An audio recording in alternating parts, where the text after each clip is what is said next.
지난주에 우리 말씀, 예언이 이루어지게 하려면 어떻게 해야 되느냐 하면서 먼저 예언에 대한 개념을 우리가 잡았는데, 예언은 필연적 운명이 아니라 하나님의 계획이다 그랬습니다. 그래서 아무리 나쁜 예언을 받았어도 회개하고 돌이키면 그 나쁜 예언은 취소된다 그랬어요. 아무리 좋은 예언을 받았어도 하나님 앞에 순종하지 않으면 그 예언 역시 취소가 된다 그랬습니다. 그래서 우리에게 필요한 것이 무엇이냐? 첫 번째로는 함께 따라할까요? 하나님을 경외함으로 받아야 합니다. 두 번째로 받은 예언을 믿을 때에 이루어집니다. 믿음을 넘어뜨리는 시험을 이겨야 합니다. 이루어질 때까지 기도해야 합니다. 마지막으로 믿고 순종해야 합니다. 그래서 우리가 지난 3시간 동안에 예언과 관련돼서 굉장히 많은 분량을 우리가 공부를 하고 배웠지만, 가장 중요한 결론은 이것입니다. 정말 중요한 것은 하나님과의 친밀한 관계다라는 거예요. 자, 여러분, 많이 이런 분들이 계시죠. 나한테는 안 들려주시나 하는 호기심으로 접근하는 분들이 있다라는 거예요. 나는 음성 안 들리나? 나는 마음속에 뭐 안 떠오르나? 나는 뭐 좀 환상 같은 거 안 보이나?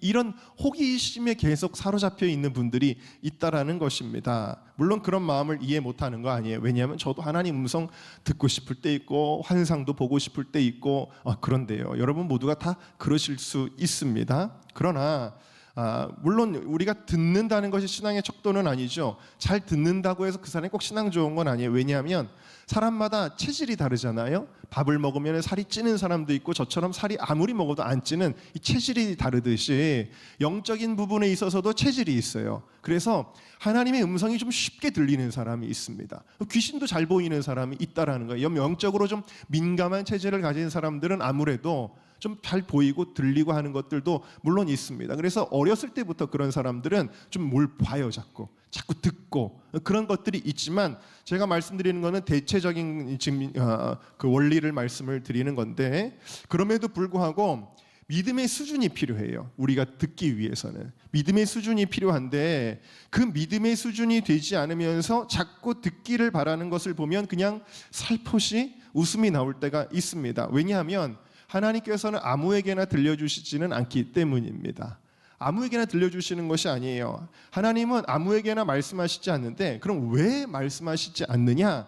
오늘 이것을 잘 여러분들이 기억하셔야 됩니다. 중요한 건데 뭐냐면, 말씀을 들으면요 그냥 나 하나님 말씀 들었어, 하나님 음성 들렸어, 나 환상 봤어, 좋으라고 끝나는 게 아니라, 여러분 기억하세요. 우리가 어떤 음성을 듣거나 무엇을 보거나 할 때는요, 그만큼 영적인 책임이 따르는 거예요. 영적인 responsibility, 책임이 따르는 거예요. 그래서 말씀을, 여러분 예를 들어서 내가 하나님의 음성을 못 들은 상태에서 하나님의 뜻대로 하지 못하고 불순종하는 것과, 하나님의 음성을 아주 구체적으로 분명하게 들었는데도 불순종하는 것과, 전자와 후자 중에 누가 더 잘못이 클까요? 분명하게 들었는데도 불순종하면 그게 더 크겠죠. 그러니까 영적으로 무엇인가를 보고 들었을 때는 그만큼 영적인 책임이 있다는 걸 우리가 알아야 돼요. 그만큼 더 순종해야 된다는 거예요. 그렇기 때문에 순종하지 못할 사람은 들려줘봐야, 순종하지 않으면 더 큰 죄를 짓게 되는 거니까 하나님이 안 들려주신다. 말씀을 듣고도 불순종하면 더 책망받게 되어진다. 그러니까 여러분, 내가 무조건 순종할 수 있는 사람이 아니라면 하나님이 안 들려주시는 것이 우리를 향한 배려이다라는 거예요. 왜? 들려줬는데 순종 안 할 거잖아요.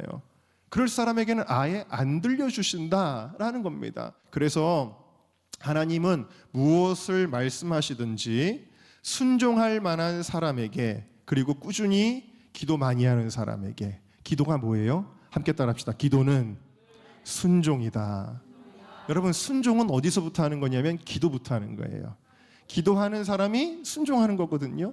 그래서 여러분, 꾸준히 무엇을 말씀하시든지, 예수님이 처음 가나의 혼인잔치를 베푸실 때 그 기적이 어떻게 일어났어요? 마리아가 종들에게 예수님께서 무엇을 말씀하시든지 그대로 해라 그랬거든요. 예수님이 무엇을 말씀하시든지 그대로 하는 자세가 되어 있으면은 예수님이 말씀하신다라는 거예요. 말씀하신다 그랬습니다. 그래서 여러분 성경에 나오는 믿음의 사람들을 보면요 신기하죠. 하나님의 음성을 막 들어요. 계속 하나님하고 막 대화를 해요. 도대체 왜 그럴 수 있었을까? 그 사람들은 그냥 타고나기를 특별하게 타고난 걸까? 하나님이 특별하게 선택한 걸까? 물론 하나님의 선택이 있겠지만 더 중요한 것이 있는데 그들은 순종하는 사람이었기 때문에 들려주신다라는 거예요. 할렐루야. 예를 들어볼까요? 하나님의 음성 많이 듣는 사람, 구약에서 아브라함 한번 봅시다. 아브라함이 어떻게 하나님의 음성을 들었을까요? 창세기 12장 4절 말씀 같이 읽겠습니다. 시작. 이에 아브라함이 여호와의 말씀을 따라갔고 롯도 그와 함께 갔으며 아브라함이 하란을 떠날 때 75세였더라. 나이 75세라 먹었는데 하나님이 갑자기 네 기반 모든 거 여태까지 일궈놓은 사업 그리고 가정, 친척, 본토, 고향 다 버리고 너 홀홀 떠나버려라. 그러시는데 왜 따라갔어요? 하나님 말씀을 따라갔다라는 거예요.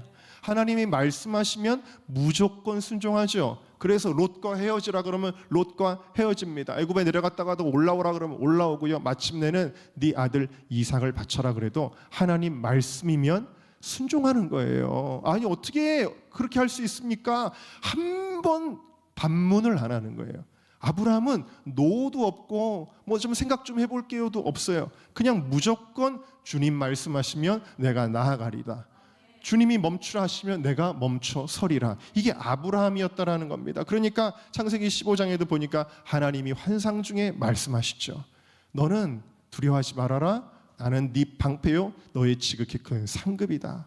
말씀하시는 거예요. 자, 그래서 이 아브라함의 순종의 비결을 잘 보여주는 말씀이 또 창세기 17장 3절에도 또 그에게 말씀하여 아브라함에게는 계속 하나님 말씀하세요. 자, 그 비결이 뭐냐? 야고보서 2장에 나오는데 우리 함께 이 말씀을 읽어보겠습니다. 시작. 이에 성경이 이른바 아브라함이 하나님을 믿으니 이것을 의로 여기셨다는 말씀이 이루어졌고 그는 하나님의 벗이라 칭함을 받았나니 이로 보건대 사람이 행함으로 의롭다 하심을 받고 믿음으로만은 아니니라. 여기 행함이라는 말을 다른 단어로 바꾸면 뭐가 될까요? 순종이에요. 실제적인 순종. 그러니까 그냥 동의하고 생각하고 좋네요 하고 박수치고 하는 게 아니라 실제로 순종하는 사람, 행함을 통해서. 이게 어떤 순종이었어요? 자식 이삭까지도 주님 제가 바치라면 바치겠습니다 하는 그 순종을 보시고 하나님이 의로 여기셨고 그 다음에 그가 어떤 칭함을 받았게 됐어요? 하나님의 벗이다. 23절에 하나님의 벗이다. 하나님의 친구가 됐어요. 할렐루야. 그러니까 하나님의 음성을 계속 듣는 거예요. 왜? 순종하니까 하나님의 친구가 되고 하나님의 친구가 되니까 필요할 때마다 하나님이 필요한 말씀이 분명하게 들리게 되었다라는 사실입니다. 또 하나님의 음성을 잘 들었던 사람 누가 있을까요? 모세가 있죠. 모세도 어떤 사람이었냐면 무엇을 말해도 순종하는 사람이었는데 하나님과 얼마나 친밀했는지를 보여주는 말씀들이 있어요. 신명기 34장 10절에 보니까 여태까지 이런 선지자가 없었고 앞으로도 없을 것인데 모세는 여호와께서 대면하여 아시던 자요. 얼굴과 하나님하고 얼굴과 얼굴을 맞댈 정도로 친했다라는 거예요. 모세가.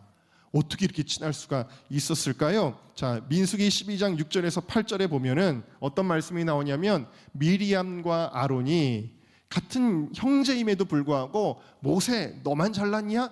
너만 하나님 앞에 무슨 지도자냐? 누가 너한테 그렇게 권위를 주었느냐? 막 그러면서 나도 꿈꿀 줄 알고 나도 때로는 예언도 해. 그러면서 막 이제 미리암과 아론이 반역을 일으켰거든요. 교만해가지고. 그런데 하나님께서 그들에게 이렇게 말씀하신 거예요. 자, 민수기 12장 6절에서 8절 6절부터 읽겠습니다. 시작. 이르시되 내 말을 들으라. 너희 중에 선지자가 있으면 나 여호와가 환상으로 나를 그에게 알리기도 하고 꿈으로 그와 말하기도 하거니와 내 종 모세와는 그렇지 아니하니 그는 내 온 집에 충성함이라. 그와는 내가 대면하여 은밀한 말로 하지 아니하며 또 여호와의 형상을 보거늘 너희가 어찌하여 내 종 모세의 비방하기를 두려워하지 아니하느냐.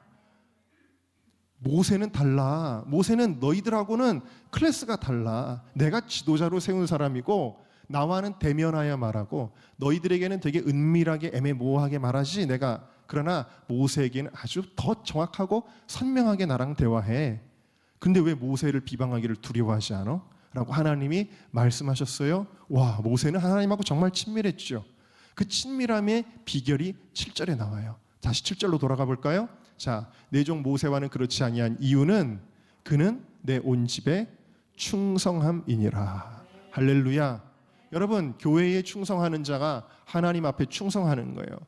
내 온 집에 충성함이라. 충성, 로열했다는 거예요. 굉장히 모세는 순종하는 사람이었다.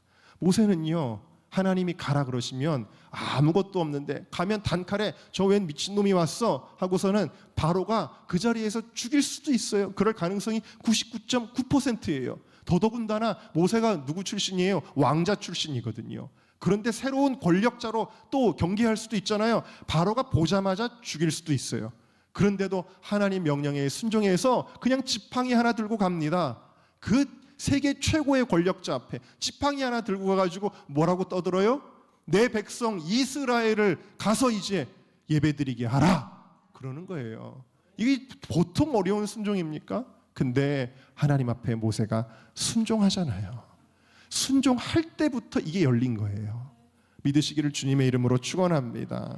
자, 그래서 여러분들이 아셔야 될 거는 잘 듣는 것이 중요한 게 아니라 순종하는 것이 먼저다 라는 사실입니다. 여러분, 하나님의 음성을 듣는 삶에서 우리가 중요한 것이 있는데 그것은 누구 아무개 집사님이 뭘 봤대, 아무개 권사님이 뭘 들었대. 여러분, 그런 것이 중요한 것이 아니라 그런 것이 중요한 거예요. 정말 중요한 것은 순종의 삶을 통해 하나님과 친밀해지는 것이 더 중요하다. 그것이 중요함을 여러분들이 깨달으시기를 주의 이름으로 축원합니다. 오늘 많은 예언의 은사를 받았다는 사역자들이 하나님과의 친밀함을 통해 받았던 그 선물에 집중함으로 말미암아 하나님과의 관계는 오히려 멀어지게 되는 경우가 있어요. 그리고서는 하나님의 뜻대로 살지 않고 거룩하게 살지 않고 또 때로는 은사 때문에 오히려 교만해져서 하나님 대신에 은사를 의지하는 경우가 있어요. 이거는 하나님을 도구화하는 죄가 됩니다. 그래서 여러분 기억하십시오. 예언에 치중하는 것도 잘못입니다. 예언에 치중하는 것도 잘못이에요. 우리에게 여러분 순종이 요구되는 순간이 있어요. 순종이 요구되는 순간에 하나님의 뜻이 뭘까를 자꾸 찾으면 안 돼요. 아브라함이 하나님의 뜻이 뭘까를 고민하지 않아요. 순종합니다. 할렐루야. 여러분, 그게 중요한 거예요. 예언에 치중하면 안 된다. 하나님이 나에게 어떻게 말씀하시면 내가 그렇게 해봐야지. 그러면 안 돼요. 여러분, 그래서 모든 우리 신앙생활하는 경우에 여러분 그런 분들 만나보신 적이 있죠. 모든 크고 작은 결정에 예언을 요구하는 사람들이 있습니다. 모든 순간에 하나님 음성 들으면 제가 할게요. 제가 하나님 음성 들으면 할게요. 하나님 음성 들으면 할게요. 매번 모든 크고 작은 것들에 있어서 예언을 필요로 하는 그런 사람들이 있는데 개인적인 기도와 스스로 하나님의 이런 사람들 중에 어떤 사람들은 아예 자기에게 은사가 없으면 내가 하나님 앞에 나아가는 것보다도 누군가에게 찾아가서 예언 기도 받는 것으로 자기의 신앙생활을 대체하는 사람들이 있어요. 그래서 용하다는 무슨 권사님 찾아다니고 거기 가서 어떤 기도원 가서 어떤 인터넷에서 유튜브에서 유명하다는 또 어디 집회 찾아가가지고 거기 가서 또 예언 들으려고 그러고 예언에 치중하고 예언으로 뭐든지 해결하려고 하는 그런 경우가 있다라는 것입니다. 이건 무엇입니까? 절박한 순간에 하나님을 무당처럼 만들어버리는 시도다. 여러분, 사울이 왜 하나님으로부터 관계가 끊어졌죠? 사울이 처음에는 하나님의 음성도 듣고 성경에 보면 나오죠. 아이고, 사울도 예언하는 자 중에 있느냐? 왜 사울이 막 예언을 해가지고 사람들이 신기한 거예요. 사울이 언제부터 저렇게 선지자들 속에서 예언을 했지? 그 정도로 하나님의 성령이 부어졌던 사울인데 나중에 꽉 막히죠. 왜요? 왜 막혔죠? 블레셋과의 전쟁에서 불순종하고 사무엘 안 기다려가지고 첫 번째 불순종했죠. 두 번째 아말렉과의 전쟁에서 모든 걸 불태우고 돌아오라 그랬는데 다 살려가지고 잡아가지고 왔죠. 불순종 두 번 하니까 사무엘이 뭐라 그래요? 당신이 하나님의 말씀을 버렸기 때문에 하나님도 당신을 버렸습니다. 그러는 거예요. 그 다음부터 어떤 일이 일어났죠? 꿈으로도 우림으로도 둠밈으로도 선지자로도 하나님이 말씀하시지 않더라라는 거예요. 관계가 끊어졌는데 뭘 전화를 하겠어요? 관계가 끊어졌는데 무슨 카톡을 하겠어요? 하나님과의 관계가 끊어졌는데 무슨 하나님의 음성과 감동이 오겠냐는 겁니다. 그래서 사울이 관계가 끊어졌죠. 근데 사울은 여전히 뭐를 추구해요? 사울이 추구해야 될 것은 하나님과의 관계의 회복과 친밀함을 회복해야 돼요. 그런데 사울이 뭘 자꾸 찾아가요? 음성 듣는 거를 찾아가요. 그래서 결국 어디까지 찾아가죠? 신돌 엔돌에 있는 신접한 박수에게 찾아갑니다. 그래가지고 뭐라 그러냐면 당신은 영험한 사람이니까 사무엘 선지자 좀 다시 올려주세요. 그래서 내가 좀 하나님의 뜻을 좀 듣고 싶어요. 이렇게 됩니다. 이것이 사울의 비참한 인생의 말로였고 결국 그 길로 돌아왔다가 전쟁터에서 사울이 비참하게 죽게 되어진 것입니다. 여러분, 무엇보다 하나님과의 관계를 점쟁이와 손님의 관계로 만들지 마시기를 주님의 이름으로 축원합니다.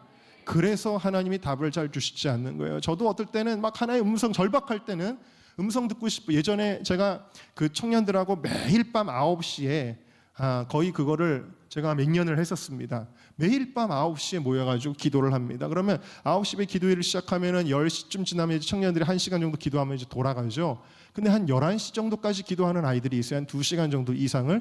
그럼 꼭 희한하게도 2시간 정도 지나고 나면 청년들한테서 은사가 나타나는데 막 예언이 나오는데 정말 신기한 일들, 그 당시에는 이걸 다 책으로 기록하해서 책을 내야 되나 싶을 정도로 신기한 일들. 어떤 청년은 영어로도 막 예언을 하고, 어떤 청년은 프랑스어가 나오고, 어떤 청년은 일본어가 나오고, 또 동시 통역이 막 나오고, 막 그런 경우들이 막 있었습니다. 막 그렇게 하나님의 음성이 막 나와서 너무 신기한 거예요. 근데 그때 이렇게 제가 몇 건은 있는데, 제가 그때 좀 어려운 문제가 있었는데, 어떻게 해야 되지? 하나님 음성을 들었으면 좋겠다. 근데 나는 뭐 예언의 은사가 잘 나오지는 않으니까, 하나님 저 전도사를 통해서 저에게 말씀해 주세요. 그러면서 그 전도사가 막 예언을 하고 있었는데, 그 제자 전도사가 예언하는 걸 통해 저에게 말씀해 주세요. 그러면서 그 기도하는 걸 이렇게 듣고 있었어요. 제가 듣고 있었는데, 제가 이 이야기를 옛날에 청년들한테 참 많이 해줬는데, 막 예언을 하다가 갑자기 너무 알려고 하는 것도 잘못입니다. 그 예언이 툭 나오는 거예요. 그래가지고 제가 그렇구나. 내가 자꾸 하나님에게서 뭘 알아내려고만 하는구나. 알아내려고만. 하나님과 나의 친밀함이 더 중요한데, 내가 무엇을 말씀하시든지 순종하는 게 더 중요한데, 내가 자꾸 알려고만 하는구나. 그것을 내가 깨닫게 되었습니다. 릭 조이너라고 하는 예언분이 예언사역이라는 책을 썼는데, 그 책에 이런 내용이 나옵니다. 제가 읽어드릴게요. 하나님께서는 우리가 예언에 중독되는 것을 원치 않으십니다. 예언으로 지시받는 것보다 믿음과 지혜에 자라가는 것이 더 중요할 때가 많습니다. 우리에게 유익하고 우리를 지도하는 말씀을 계속 받는다는 것은 우리가 성숙했다는 것이기보다 성숙하지 못했다는 증거일 수 있습니다. 유아들은 계속 가르치고 돌봐야 하지만 아이가 자라면서 그런 것들이 점차 필요 없어지게 되는 것입니다. 무슨 얘기예요? 아이들한테 너 이거 해야 돼, 저렇게 해야 돼, 요렇게 해야 돼, 너 이거 해야 돼, 이래야 돼, 계속 얘기해야 되지만 이미 장성한 사람에게까지 그렇게 얘기할 필요가 없잖아요. 우리 이상대 목사님에게 아침에 일어나면 꼭 양치질 해야 됩니다. 목사님, 아침에 일어나면 면도도 좀 하시고, 꼭 교회 올 때는 넥타이 매야 됩니다. 그냥 차림으로 오면 안 됩니다. 제가 이렇게 가르쳐야 되나요? 아니죠. 수준이 되니까 알아서 할 거란 말입니다. 그러니까 여러분, 사실은요, 우리가 하나님 음성 듣지 않아도 하나님 뜻대로 살아갈 수 있는 사람이 그 수준에 여러분들이 이르기를 더 사모하시기를 주님의 이름으로 축원합니다. 요한복음 20장 29절에도 도마가 꼭 뭘 봐야지 믿겠다는 거예요. 그랬더니 예수님이 와서 만져봐. 여기 못자국 만져봐. 창자국 만져봐. 그렇지만 기억해라. 꼭 들어서 봐서 그렇게 제가 하겠습니다. 이러는 사람보다 보지 않고도 듣지 않고도 순종하는 자, 믿는 자가 더 복이 있다 라고 말씀을 하시는 것이죠. 여러분, 욥은요, 인생이 여태까지 하나님이 창조하신 인생 중에서 가장 큰 고난을 받았던 사람이에요. 그러니까 얼마나 힘들고 하나님 음성 하나만 들어도 얼마나 위로가 되고 힘이 되겠어요. 그러니까 욥이 하나님 찾는 거예요. 하나님 저에게 말씀해 주세요. 왜 내 삶에 이런 일이 일어나는 거죠? 하고 찾는데 앞을 봐도 보이지 않고 뒤를 가도 보이지 않고 옆으로 간구를 해도 하나님 안 계시는 거 배울 수가 없구나. 예언은커녕 감동도 없는 거예요. 환상은커녕 꿈도 안 꾸는 거예요. 얼마나 이 고난 가운데 욥이 힘들었겠어요. 그런데 욥의 신앙의 위대함이 뭔지 아십니까? 그렇게 보이지 않고 들리지 않음에도 불구하고 믿음으로 고백하는 거예요. 나의 가는 길을 오직 그가 아시나니 그가 나를 단련하신 후에는 내가 정금같이 나오리라. 하나님의 일하심을 신뢰하는 거예요. 믿는 거예요. 범죄하지 않는 것입니다. 이것이 욥의 위대한 믿음이에요. 저는 여러분들이 예언도 풍성해지고 환상도 풍성해지고 신령한 모든 은혜가 풍성해지기를 주님의 이름으로 축원합니다. 그러나 그것보다 더 사모하는 것이 있는데 그런 것이 없어도 보이지 않아도 들리지 않아도 하나님 말씀에 순종하는 자들로 서시기를 주님의 이름으로 축원합니다. 그럴 때 하나님 말씀에 순종할 때 그때서 예언도 풍성해지고 은사도 풍성해지는 것입니다. 저는 여러분들이 예언 은사자에게를 찾아다니고 귀 기울이는 것보다 혹은 예언의 은사를 사모하는 것보다 더 기본에 충실하시기를 바랍니다. 기본에 충실한 게 뭐냐? 첫 번째로 예배를 통해 하나님 말씀 들을 때 빨아들이셔야 됩니다. 예배 시간에 빨아들이셔야 돼요. 두 번째로는 여러분 담임 목사와 그냥 대화할 때도 주님의 음성을 들으셔야 된다는 거예요. 사람의 말로 듣지 말고 하나님이 나에게 말씀하시는 걸 들으셔야 된다. 세 번째로는 날마다 큐티하십시오. 날마다 성경 말씀을 통해 하나님의 말씀을 들으세요. 이것만으로 100% 사실 충분합니다. 이 말씀을 듣다 보면 하나님이 내가 잘못 생각하고 있었구나. 하나님이 나에게 오늘 이렇게 말씀하시는구나. 얼마나 많은 깨달음이 있는지 몰라요. 그래서 여러분들은 기본에 충실한 여러분들이 되시기를 주님의 이름으로 축원합니다. 그 말씀들에 순종해 보세요. 그러면 하나님과 친해지게 되어지고 그때 은사적인 축복이 주어지게 되는 것입니다. 그래서 여러분 제가 마지막으로 이제 나누고자 하는 이야기가 있는데 굉장히 예언, 신유, 치유, 축사 이런 사역으로 요즘에 좀 유명한 어느 사역자가 있더라고요. 제가 그 사역자를 좀 검증을 해보려고 좀 유튜브에서 이렇게 들어봤는데 아직은 좀 검증이 좀 필요합니다. 검증이 필요하지만 인터뷰 가운데 제가 굉장히 마음에 와닿았던 인터뷰의 말이 있었어요. 그게 뭐냐면 이제 질문을 하는 거예요. 질문을 뭐라고 했냐면 언제부터 당신에게는 그렇게 사도행전적인 기적이 나타났나요? 어렸을 때부터 하나님이 그렇게 기름 부으셨나요? 아니면 언젠가부터 주어졌나요? 하고 질문을 했어요. 그 질문을 했더니 뭐라고 이야기하냐면 기름 부음은 사실 어렸을 때부터 하나님이 택하시고 마치 다윗을 어렸을 때 기름 부으지만 왕은 나중에 되잖아요. 기름 부음은 어렸을 때부터 임했지만 하나님께서 주신 그 기름 부음이 활성화되는 계기는 있었다는 거예요. 활성화되는 계기가 무엇이었냐? 그것이 뭐냐면 부르심이 있는 자들에게 요구되는 조건인데 그것은 순종이었다. 그렇게 이야기를 합니다. 그러면서 이렇게 멘트를 하는데 제가 그대로 써봤습니다. 한번 제가 읽어드리도록 할게요. 우리의 구원은 보혈로 말미암는 무료입니다.